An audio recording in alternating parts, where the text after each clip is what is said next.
12ই March যেহেতু সংসদের প্রথম অধিবেশন অনুষ্ঠিত হতে যাচ্ছে, সে উপলক্ষে বিরোধী দলের আজকে আমাদের একটা মিটিং ছিল।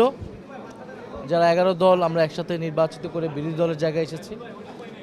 তো আজকের এই মিটিংয়ে আমরা মূলত আগামীকালের অধিবেশনে কি হতে পারে সম্ভাব্য সে বিষয়ে আমরা আলোচনা করেছি এবং মিটিংটা এখনও চলমান আছে।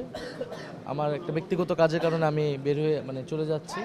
তো মিটিং শেষে আনুষ্ঠানিকভাবে বিরোধী দলীয় নেতা, বিরোধী দলীয় উপনেতা তারা ব্রিফিং করবেন।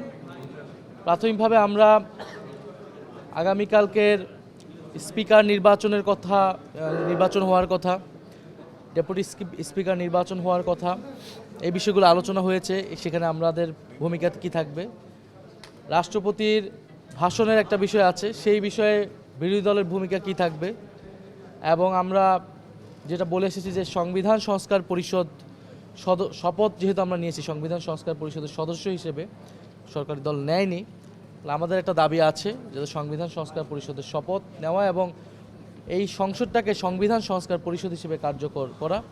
তো সেই বিষয়ে আমাদের আগামীকালকে ভূমিকা কী থাকবে, এই বিষয়গুলো নিয়ে আলোচনা এখনও চলমান আছে।